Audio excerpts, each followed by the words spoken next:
Sometimes when I'm using my circular knitting machine, the machine will drop a stitch like this one here. So I'm going to show you what I do to fix a drop stitch when this happens, so you don't have to completely remove the yarn and frog it and redo it.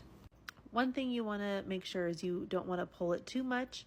Pulling it will lead to dropping the stitches like so.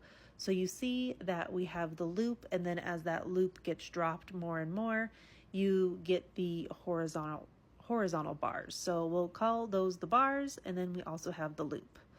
So we want to take our crochet hook here and we want to put it underneath those bars. So I have a couple bars here, and there's the loop, and that's what we want to pick up. So put your crochet hook underneath those bars and pick up that loop with the crochet hook. And so sometimes you kind of need to pull a little bit so you can get your crochet hook inside it. And then now we have these bars, and we want to pull it over the loop on the crochet hook still. And then you want the hook of the crochet hook to hook on to that bar, and you might need to twist it a little bit and pull that bar through your loop. So now that bar is your new loop left on the crochet hook. And this is going to make that same stitch as that machine makes. So you do the same thing, put the bar over the loop, and then have the crochet hook hook the bar and pull it through the loop. And now the bar has become your new loop on the crochet hook.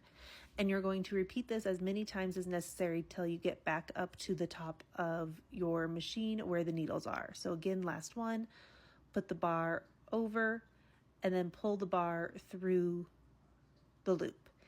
Once you're back up to the top, you just want to put that loop back onto the hooks, and you can continue making your project and cranking out rows. So I'm going to remove it at this point just so you can see what it looks like. I put that stitch marker there so that you can see that it's making the same knit stitch on the right side of the fabric once it's off of the machine. So I hope this helps. Please like and follow for more tutorials, tips and tricks, and happy crafting.